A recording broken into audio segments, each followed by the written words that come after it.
Bonjour à tous et à tous, bienvenue à cette session d'information de 6 heures.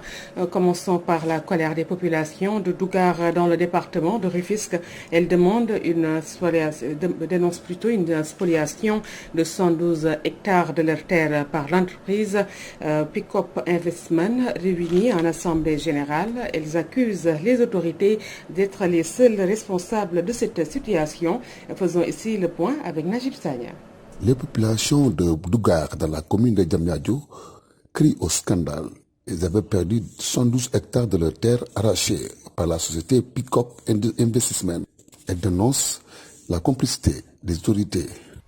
Les promoteurs véreux ont préféré quitter le site initialement prévu pour venir déloger de pauvres paysans et s'accaparer de leur terre.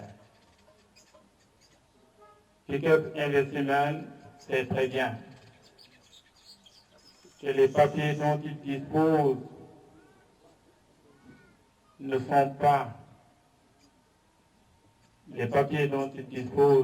ne lui permettent pas de s'installer sur ce lieu. Les services déconcentrés tels que le domaine et la DESCOS sont indexés. Plusieurs courriers ont été adressés aux acquis de droit, mais en vain. Vous n'avez un titre d'État n'est jamais créé sans décret présidentiel. Et concernant ces deux titres d'État qui font un total de 159 hectares, n'ont jamais eu de décret présidentiel. Donc, li wane ne Pick-up tey jii daf fi ñëw doon président boppam indi décret boppam fal boppam jël suufu jàmbur ak tamit ak njiit yoo xam ne ni ñoo nekk ci état bi di ko dimbali ak di ko dooleel ba mu implanté wu nangu ay suufu jàmbur. Aujourd'hui, elles mettent en garde la société marocaine, mais également interpellent le chef de l'État pour résoudre ce problème. Refuse Naïs Sagna, le tribunal Fadjri. Parlons de cette assemblée générale des travailleurs de la RTS, section Saint-Pix. Une rencontre entachée par une bagarre. Ces agents dénoncent l'attitude du directeur général de la boîte. Ils accusent Racine Talla de refuser de signer les accords. Ils exigent son limogeage et annoncent le renouvellement du bureau syndical.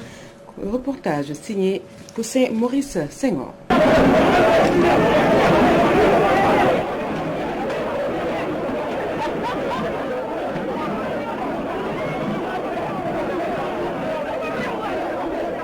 C'est par ces échauffourées qu'a débuté l'Assemblée générale de l'intersyndicale des travailleurs de la RTS. Cheikh Birahim Ndiaye dénonce le problème de la clause de mobilité et pointe du doigt Racine Talla.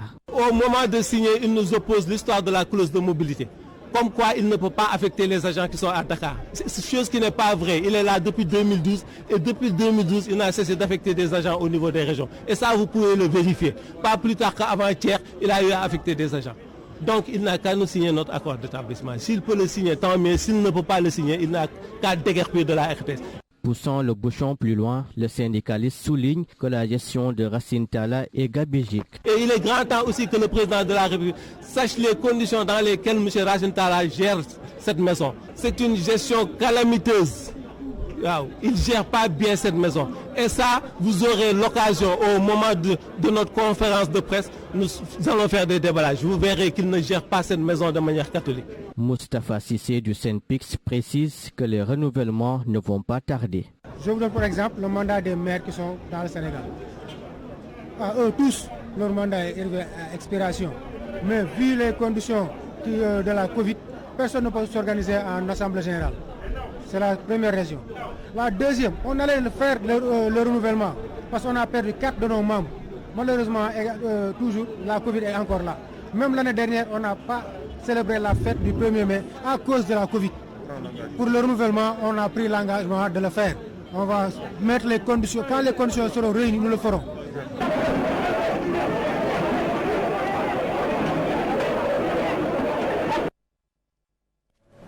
Deux morts dans une attaque armée à Thiénaba, dans le département de Gossas.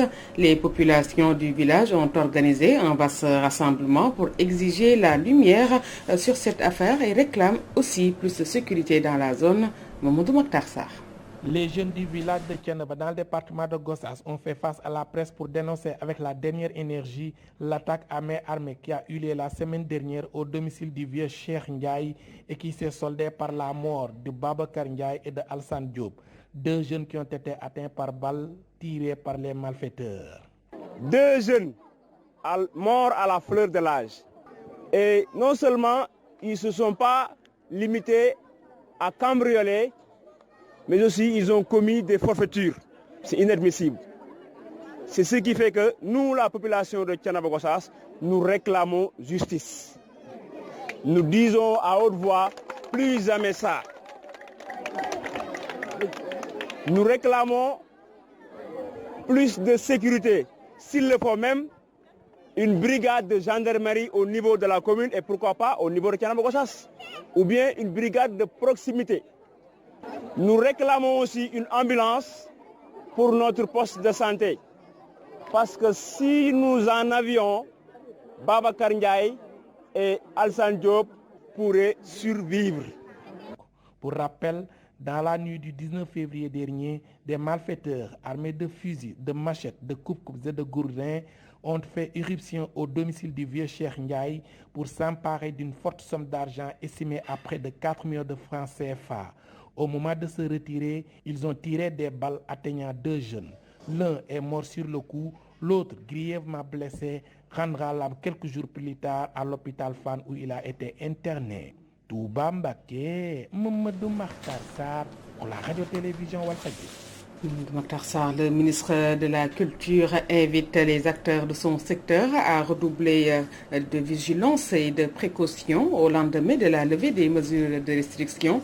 Toutefois, les acteurs demandent des subventions aux projets artistiques. Ils ont en outre déploré la distribution partisane des fonds force Covid-19 devant leur tutelle qui les a reçus ce mardi. Le compte-rendu est signé au Kandor.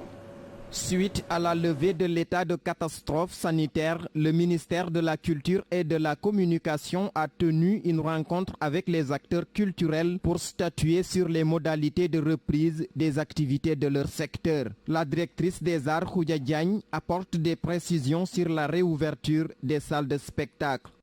Quand on a levé la mesure relative aux salles, on n'a pas encore pris une autre mesure spécifique pour l'ouverture de ces salles. C'est pour ça que nous considérons que toutes les salles sont concernées, sauf les salles de cinéma et les grandes salles de spectacle. Donc, avec le ministère de l'Intérieur, le département est en train de travailler à lever cette restriction-là. Une occasion pour le ministre de la Culture Abdoulaye Diop d'inviter les artistes à l'autoprotection et à continuer la sensibilisation des populations. La maladie étant là, les seules mesures avec le début des vaccinations, c'est l'autoprotection. Votre rôle a été déterminant, mais on doit continuer encore, hélas, parce que la maladie, soi-disant, étant toujours ici. Djibi Guissé de Fred Guissé soutient que le ministère de la Culture et de la Communication doit plutôt financer les projets culturels au lieu chaque fois de leur octroyer une aide. Les aides, c'est bien.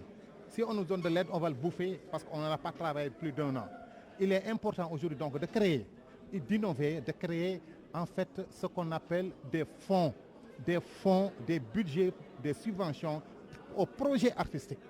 Si les projets fonctionnent, les artistes vont pouvoir fonctionner. Parce que ce n'est pas les restaurants qui peuvent nous nourrir. Mais il faut des subventions aux projets artistiques pour que les salles puissent exister, pour que les artistes et les promoteurs puissent aussi exister.